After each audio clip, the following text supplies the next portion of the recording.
The tiger, iconic symbol of the wild, and an apex predator that we fear and admire.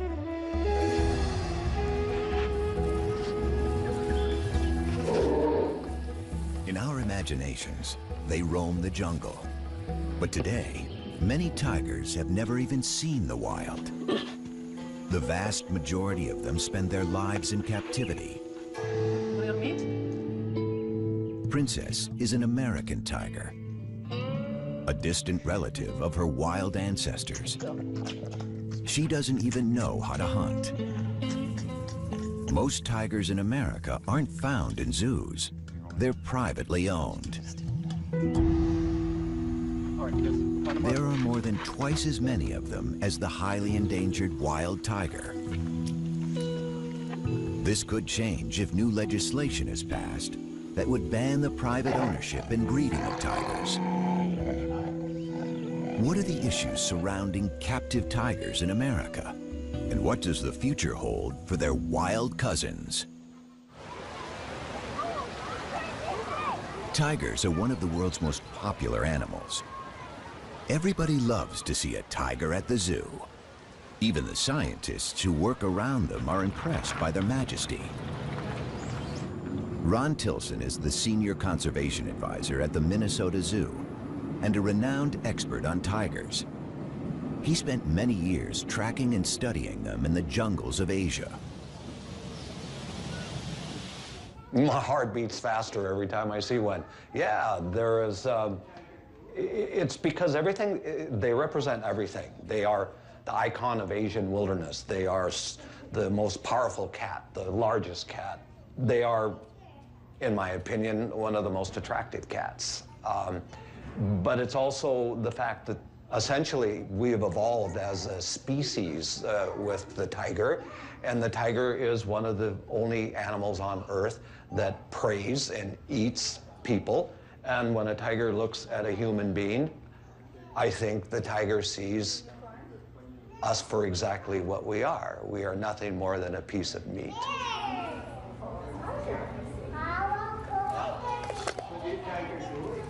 The tiger and the power it represents has always fascinated us.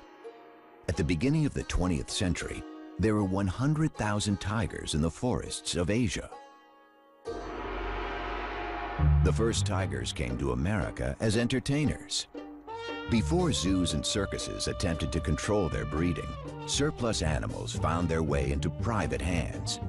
Soon, everyone from the rich and famous to companies and sports teams wanted a piece of the big cat.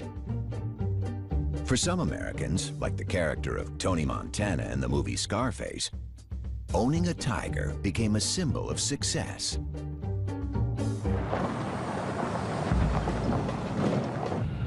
Martin Dins is a celebrity veterinarian and was one of the first to specialize in exotic animals. His talent and reputation led him to work for A-list stars like Michael Jackson and the magicians Siegfried and Roy. He witnessed firsthand the rise of the tiger population in America. The tiger pet phenomenon became a trend, I would say, in the early 60s. We could be driving in Beverly Hills and see a person driving a convertible with a tiger sitting up in the back seat. Or people owning a jaguar, a big jaguar, driving around in their jaguar with it. There were no import restrictions. There were no restrictions on the sale out of a pet shop of these kind of animals. You know, a little tiger cub is nice and cute, so people thought it would be fashionable. It was unique. They could show it off, and it was trendy then. The pet tiger phenomenon may have existed briefly in other parts of the world, but it never had the dimensions it's taken on in America.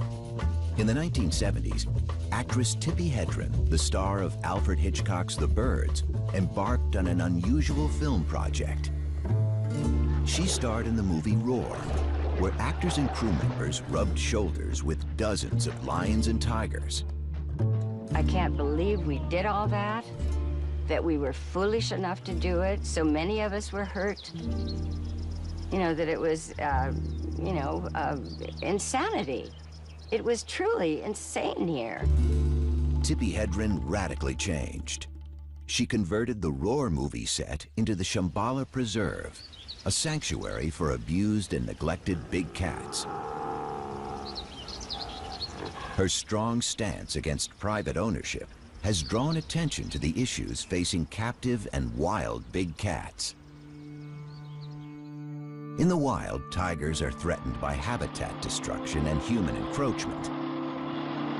They've been hunted and poached for their skins. Most of all, they suffered from the illegal trade of their parts for use in traditional medicine. 97% of the species have been wiped out over the last 100 years. And with only 3,200 wild tigers left, they are facing a total crisis. Well, just about everything has been tried, and just about everything has failed. Everyone is trying to think through how to go about making a future for tigers, and the bottom line is that we've failed in every example. There is no one place you can put your finger and say, aha, here's the magic formula on how to save tigers. Tigers have been on the endangered species list since it was established. In 1973, it became illegal to import tigers born in the wild. So the tigers living in the United States today are American, born and raised. The population of captive tigers has been steadily growing. In the wild, a female spends a couple of years teaching her 3 or 4 cubs how to hunt and fend for themselves. But in captivity, she can breed every year.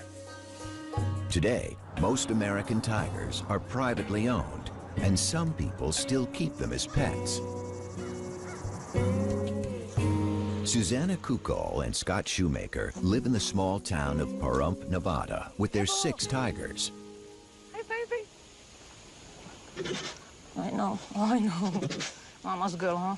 If your definition of pet is something you throw food at and it's nice and docile, okay, then that's not a tiger.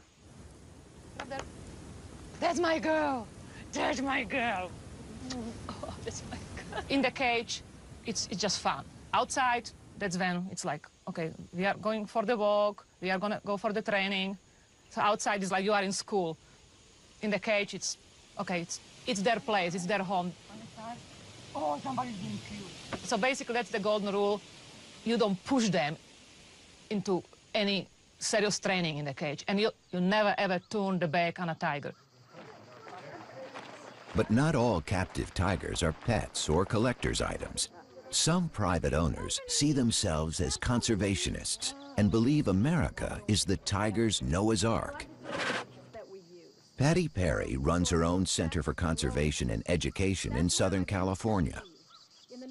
She is also the vice president of the Feline Conservation Federation, the largest organization promoting private ownership and breeding of captive exotic cats in the United States.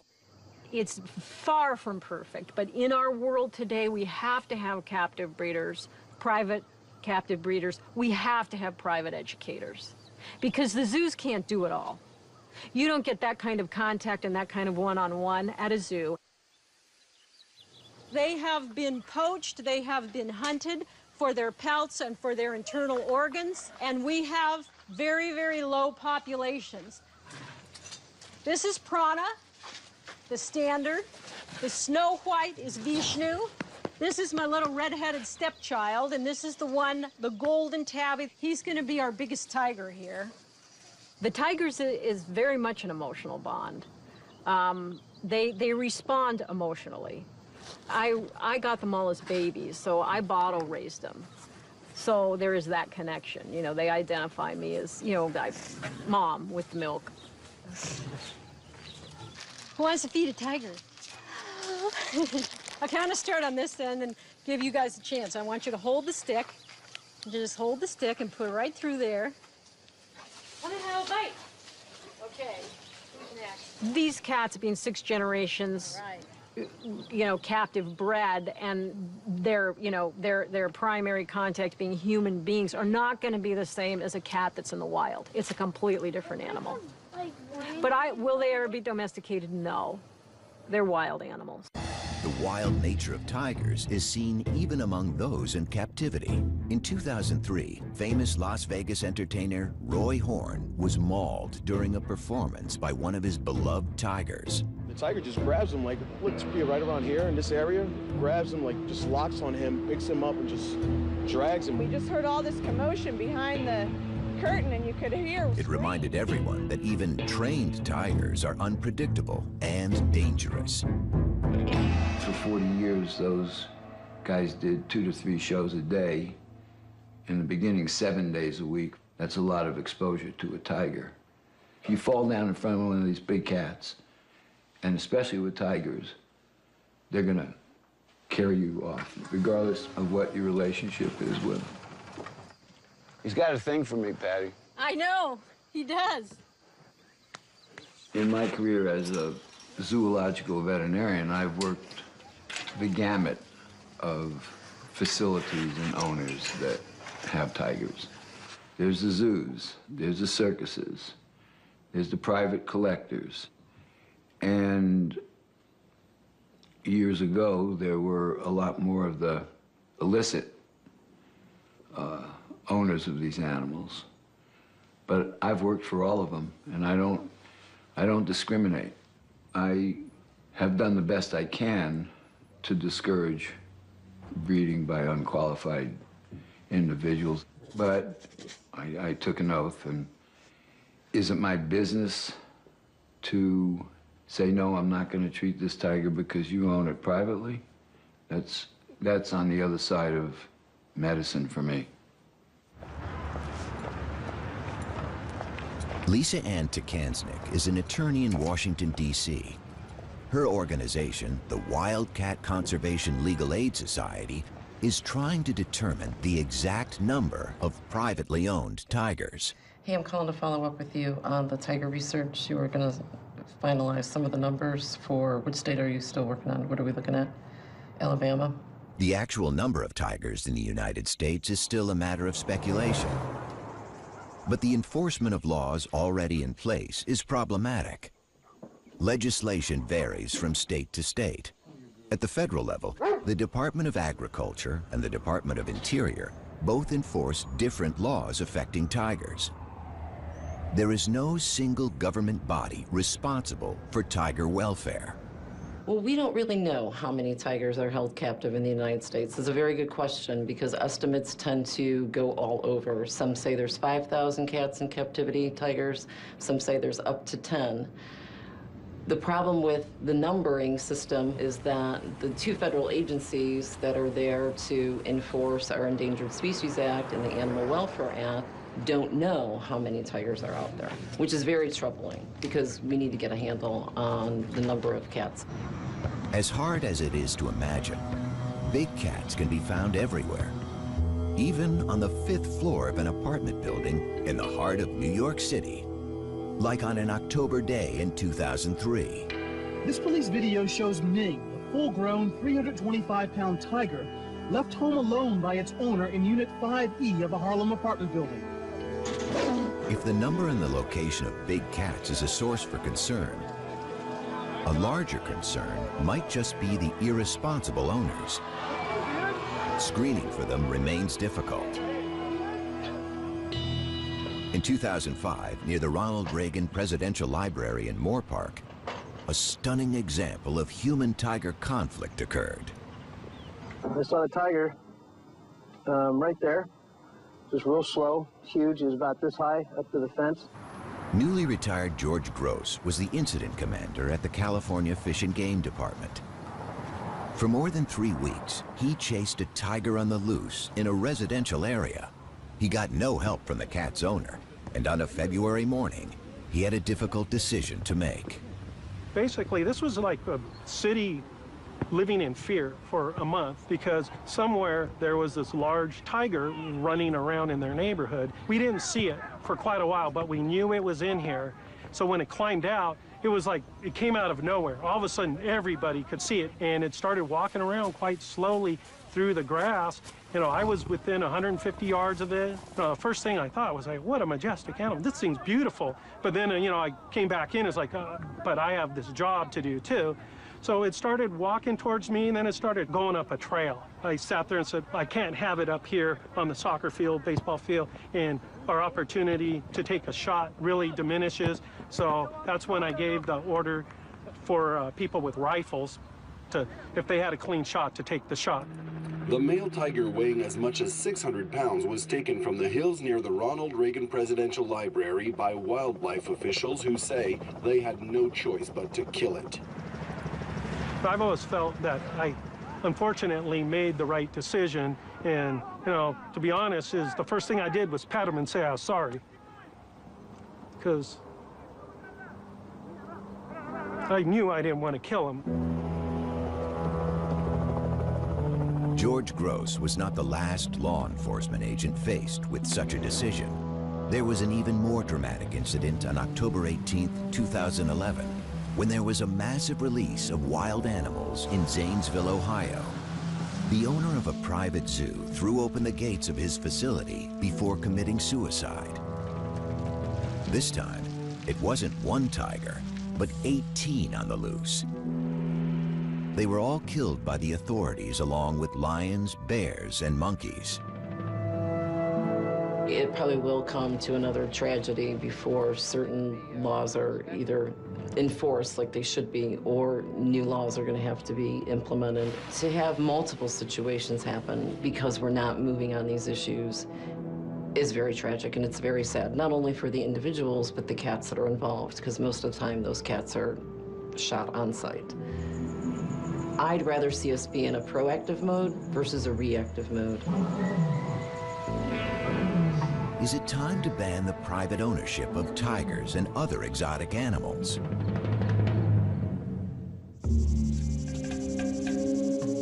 "26 states banned the private ownership of tigers, but in many states, it's still legal to own and breed them if you have a permit. Stories of tiger cubs sold at swap meets or on the internet are galvanizing the movement to ban private ownership of big cats. And in Washington, a political and legal battle is underway. People can't believe that these animals are still being born to be sold as pets.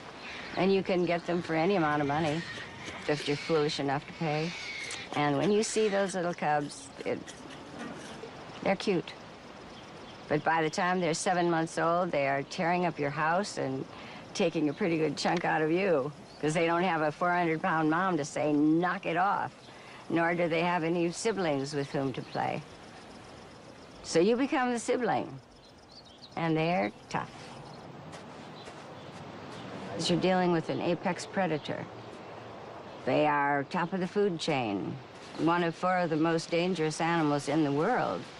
And yet our government says that's okay, and they will even give a permit to have these apex killers in somebody's backyard. It's very wrong. Tippi Hedren decided that something needed to be done and contacted her congressman.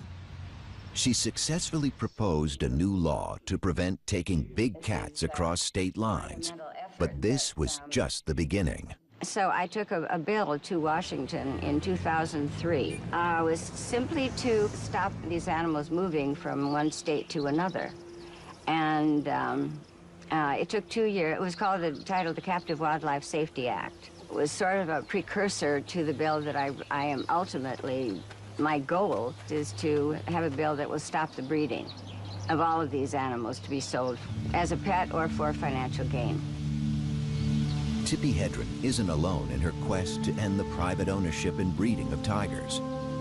Conservation organizations fear that the captive population of American tigers could contribute to the lucrative global trade in tiger parts for traditional medicines. For now, tiger farms in China and poaching are the main source of parts. To have a state law, and we have 50 states, banning breeding of tigers in captivity would be too problematic. And it's easier to make it a federal regulation. Then we don't have 50 different laws that could have as many different exemptions, so it's easier to do it at the federal level. The private ban is really focused on going after the individuals or these backyard breeders that are sort of out of the radar. Many private owners who have all their permits believe they have every right to keep tigers. Well, the possibility of a federal ban would be a nightmare. There are more and more and more restrictions all the time. All the time. More and more regulations. This show was created for you and your family to watch together. Welcome to Nat Geo Wild. More and more restrictions. You have to, again, you have to be organized. You have to have lobbyists. You have to present your side of it to the right people. It's a political thing. It's a money thing.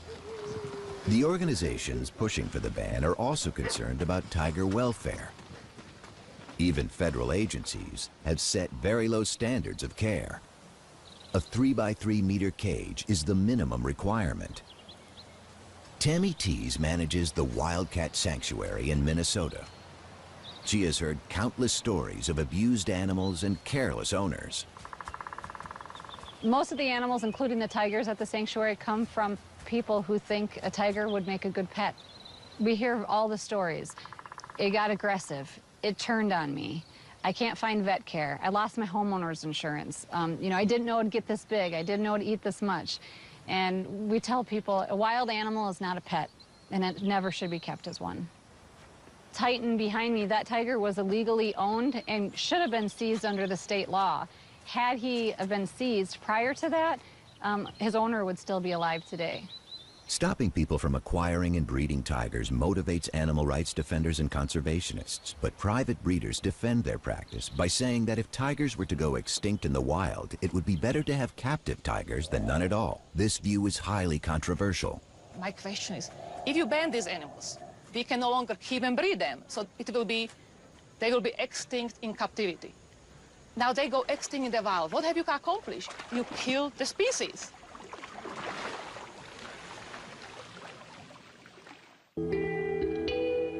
A ban on breeding or keeping tigers has broad implications. While the United States looks to control unregulated breeding of tigers by private owners, across the world, extraordinary efforts are being made to save tigers in the wild. For Ron Tilson, zoo tigers represent a backup for the wild population.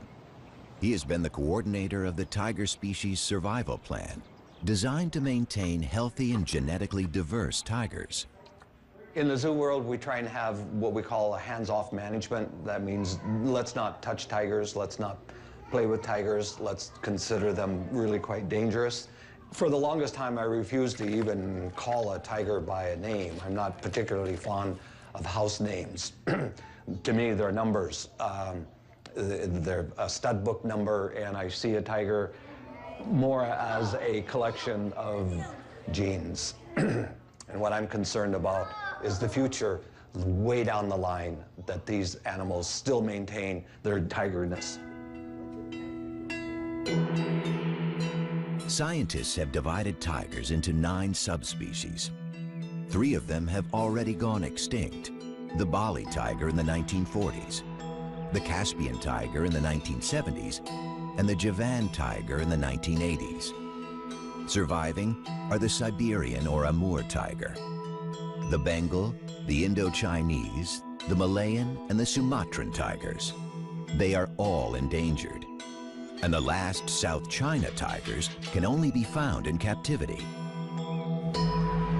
We know every tiger in the North American zoos, and we know its lineage. We know every parent, grandparent, great-grandparent, great-great-grandparent, all the way back to its wild-caught mother and father. So we know exactly where they came from in Russia for the Amur tigers, and we know who they mated with and who their offspring. So we have these like giant family trees. Unlike most zoos, Most private owners don't know the lineage of their tigers because no one has kept track of their pedigrees. Yeah, there you go, Elvis. Tigers from different subspecies resemble each other, and most breeders aren't interested in keeping subspecies pure. As for subspecies, I don't believe in them. I don't care. And some of them might have more Bengal blood in them because some of them don't actually grow the big, thick fur in winter. Some of them do, so I know they have a lot of Siberian blood with them. The white tiger is the best example of breeding for looks. Loved for its striking appearance, it's not a subspecies, but a color morph, the result of a recessive gene that causes 1 in every 10,000 tigers to be born white. White tigers are almost non-existent in the wild, but they are often bred in captivity. This has made them highly inbred and more susceptible to health problems. And that's not the only consequence of private ownership. People notice that many tigers in captivity might be bigger than in a wild, because in a wild you need to stay athletic to catch prey. In captivity, they get their food served basically on a silver platter. And one of the reasons many tigers in captivity are huge, they are simply fat, they are obese, not good for their liver. A lot of the stuff American tigers are fed, it's basically stuff we eat, it's from supermarket. Some of the meat might have some hormones in them. The other theory is some breeders might selectively breed for bigger size because it looks impressive on display. Huge tiger, it looks more impressive than small tiger. Might be simply because they just don't exercise as much as the ones in the wild, because any cat, even in the wild, if they don't have to move, they don't move, they sleep. The scientific community has labeled these tigers as generic. They look like tigers, but are they really?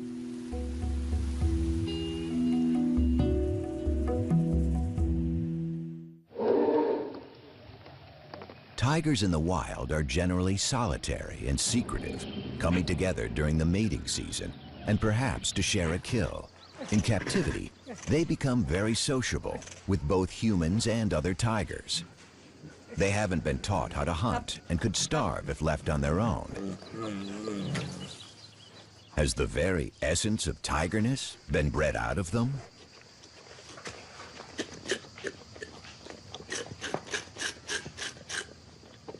What we do know about subspecies, legitimate subspecies, is that we know what their genetic makeup is according to molecular biology. Okay, it can be defined. And that is why the private ownership tigers, they will never contribute to the conservation of wild tigers, simply because, not because they're not a tiger, because in a sense they are Panthera tigris. That's the Latin name for what a tiger is. But they've lost their tigerness. They've lost their tigerness, and what we mean by that is they have been inbred and crossbred to the point where no one knows what their lineages are, and everyone knows the more inbreed you have, the greater risks or susceptibility to diseases. You become less fit, and when you become less fit, your ability to survive in the wild becomes negligible. The American tiger is really a junk tiger. It is nothing more than an illusion of a tiger. In 2005, Ron Tilson and Tammy Tees worked together to stop the breeding of tigers in Minnesota. They're concerned about the conditions in which private tigers are kept. So Sabrina is supposed to be a Sumatran Bengal mix, and she's our worst abuse case we've seen. She charged the fence nonstop. Mm-hmm. Yeah. But she does have, from this up around the face and that sort of this Sumatran look to her with the really black stripe. And she's got a lot longer. They'd welcome a federal ban on breeding and ownership if it were to pass tomorrow.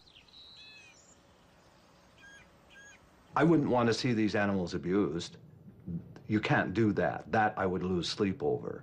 But I would certainly like to see them all neutered, and I would like to see them well taken care of until they die. Would that bother me? No, that would put me to sleep really well. We'll just simply lose a large number of worthless tigers that consume resources that should be spent on wild tigers and that actually corrupt the message that we're doing something wonderful for tigers when in fact we're not doing anything for tigers. Why are we spending all of this time and energy and money in trying to protect the right to own this, or even allowing it to happen, and putting people at risk? And I keep coming back to these same issues. I don't get it. I don't get why it isn't stopped. Conservationists have been reluctant to study or give any attention to American tigers. However, with the crisis in the wild, some of the scientific community are taking a closer look at these generic tigers. Stephen O'Brien is former chief of the Laboratory of Genomic Diversity at the National Cancer Institute. He's an authority on big cat genetics and evolutionary biology. But his work has sparked controversy in the conservation world. Is there a value in the admixture in tigers? That is, tigers that have an ancestry that includes interbreeding between different subspecies. Of course there's a value in it. It's still a tiger. Most of the tigers in captivity are considered by my friends and colleagues to be junk because they're hybrids between different subspecies. And many of them are, but I wasn't sure how many. Stephen O'Brien's team has recently designed a method to determine the genetic makeup of big cats. So we used this DNA fingerprint technology that was developed to identify the difference between subspecies of tigers. And I said, if you take one of these tigers that we don't know, is it really a hybrid? Well, what we found was that many of them are indeed pure subspecies. They were either Bengal, or they were Amur, or they were Sumatran, or one of the living subspecies. I think the captive population should not be discounted. Good. Nice. The reassessment of these generic tigers has led to another exciting discovery. Not only are some of them purebred subspecies, they also have a rich genetic diversity, as rich as in the wild population. Since their ancestors were taken from the wild when tigers were thriving, some captive tigers have retained many characteristics, perhaps now lost in wild tigers.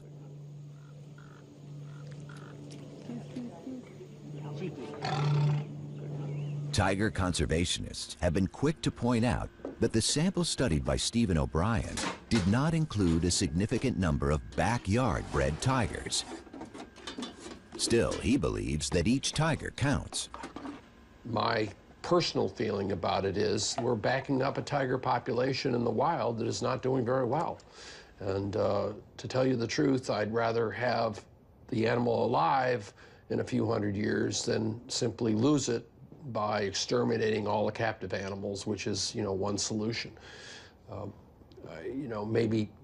Maybe that's not a reasonable thing. I realize not everybody agrees with that, but I really think that, when evolution creates a species as magnificent as the tiger, it only does it once, and if you lose it, it's not going to come back. It seems that some captive tigers could play a role in the survival of the species. But what about privately owned American tigers? Will they be around long enough to be part of the solution? The wild tiger population was almost 10,000 in 1990. 20 years later, there are only about 3,000 animals left, and they are vanishing faster than ever. When I first moved into this office 25 years ago, I had this big concrete wall and I wondered what I wanted to put on it. And it came to me, why don't I have the covers of magazines that are focusing on tiger issues? It starts back here. The New Scientist. Does the tiger have a future? That's what we're talking about right now. Too late for tigers in Wildlife Conservation magazine. Doomed. Cover of Time magazine. The Last Tigers. Initially, I thought they were very interesting because it gave me a focus. But what happened was that this message just became such a common message. It's a little bit like The sky is falling down, the sky is falling down, and after a while, no one hears you calling. World leaders seem to be finally waking up to the dire future facing wild tigers. In November 2010, an international summit was held in St. Petersburg. The goal was to develop a strategy to save the wild tiger from extinction. Heads of state from the 13 tiger range countries set a target to double the population by 2022 and committed over 230 million euros. But is that enough? The threats facing the Asian big cat are many and serious. In August 2011, the U.S. Fish and Wildlife Service announced that it wanted to reinstate a permitting process to control the breeding of generic tigers. This would severely reduce the number of tigers bred in captivity. But for the proponents of a total ban on private ownership, things aren't moving fast enough on Capitol Hill. Along with private owners, the entertainment industry is lobbying to slow down the legislative process. I am very annoyed that this bill is in the status that it is. It's just up in the air right now because we can't, I am not going to buckle and say it's okay to breed these animals. It's a huge problem. Come on, Ace. Yeah, she's a little fat. She's getting old. You gotta maybe try the But tigers have created jobs and income. They appear in movies. They're still popular in circuses. And there's even an industry that's created a special diet for them. In these days of economic turmoil, a ban that would cost American jobs isn't easy for a politician to support. To be honest, I really don't know what the federal ban will do because like so many of the federal regulations and the state laws, there's going to be exemptions carved out of a federal ban on breeding tigers and other big cats. So the circus industry could be exempt, entertainment could be exempt. It'll be a very long process because there's a lot of money involved. From the professional's standpoint, it's a sensitive issue because they're being regulated out of the business. And well, from the owner's standpoint, it's a sensitive issue because they're attached to the animal. And they're emotional about it. Only recently, American tigers have come under scientific and legal scrutiny, and their fate raises many questions. But if the wild population is to double, animals bred in captivity will be required for the complex process of reintroduction. Even though conservationists have every reason to be pessimistic about the future of the tiger, there is still some hope. We're on the cusp of a new revolution in tiger conservation, and that is looking at reintroduction of captive individuals back into spaces where they once lived. The big issue is, can captive tigers actually go out and live and survive on their own in the wilderness areas? The honest answer to that is, don't know. There's some who say no, they have to be taught how to do this, and they learn from their mothers, and the mother can't teach them if there aren't natural prey. But in fact, all of these are little roadblocks. All of these can be taken care of and surmounted. Captive bred lions and cheetahs have been introduced into the wild in South Africa. This has encouraged Chinese officials. Today, South China tigers are being prepared in Africa for their reintroduction in China. Each generation will be released into a larger and wilder setting. They will learn how to hunt, teach their skills to their offspring, while having less and less contact with humans. But preparing tigers for their release is only half of the challenge. Experts know that wild tigers need space, and 250-kilo predators also need prey. Preserving the ecosystems of tiger range countries is as crucial as preserving the tigers themselves. That's why there are so few of these rewilding efforts. We need some new ideas if we're going to really realize the prediction of the St. Petersburg summit to double tigers in the wild. And one of the possibilities is to be exploring places where we can restore tigers. Central Asia, the former range of the extinct Caspian tiger, is a vast region with a sparse population. Countries like Kazakhstan and Uzbekistan did not participate in the St. Petersburg summit, but they are prime candidates for bold conservation initiatives. It's a habitat area which is very low in human density, which is important for reintroduction of tigers, which has the potential of being homes for tigers from different parts of the world. There are conservationists in these areas that I think, in fact, I know, would be very interested in hosting tiger reconstitution or reintroduction in those regions. For these programs to work, more tigers will be needed. The fate of thousands of privately owned tigers is being debated by scientists, lawyers, and politicians. So far, no one has asked for any of these tigers to be shipped overseas. Princess, look at mommy. Princess! There she does. Will the American tiger have the chance to play a role in the future of the species? That has yet to be determined. But perhaps one day, an American-born tiger will be set free to join its wild cousins.